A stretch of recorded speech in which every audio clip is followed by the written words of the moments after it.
জানো মা, আমি না কবিতা লিখেছি, তোমরা পড়বে কি তা? মার কাছে গিয়ে খাতা মেলে ধরে ছোট্ট অপরাজিতা। রাগী চোখ মেলে মা তাকে বলেন, মাথা কি খারাপ হলো? ছাই পাশ সব না লিখে বড় অঙ্কের খাতা খোলো। মুখ ভার করে গুটি গুটি পায়ে গেল সে বাবার কাছে।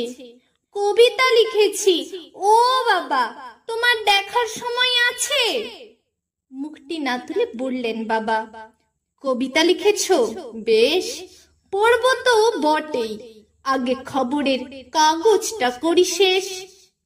অগত্যা গেল দিদিটির কাছে, ডাকলো সে, দিদি আয় দেখ না কেমন ছবিটা এঁকেছি ছোট্ট এই কবিতায়। দিদির দু চোখ টিভি পর্দার ঝলমলে রোশনায় বলল, কবিতা? তুই লিখেছিস? কবিতা না, ওটা ছাই। অপরাজিতার চোখ ছলছল, বুকে কান্নার ঢেউ।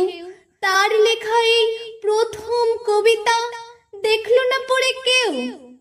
একা ঘরে বসে সামনে তাকালো মালাতে সাজানো ছবি।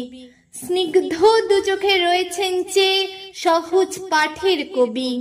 কবিতার খাতা মেলে সে ধরল, ঠোঁট দুটো থর থর, বলল, ঠাকুর কেউ না পড়ুক, তুমি এ কবিতা পড়ো। কি জানি কি করে কি যে হয়ে গেল, এ কথার সাথে সাথে রবি ঠাকুরের মালা থেকে ফুল ঝরল সে খাতাটিতে। মনে হলো তার সামনে দাঁড়িয়ে বুঝি রবীন্দ্রনাথ, মাথার উপর রাখলেন তার আদর মাখানো হাত।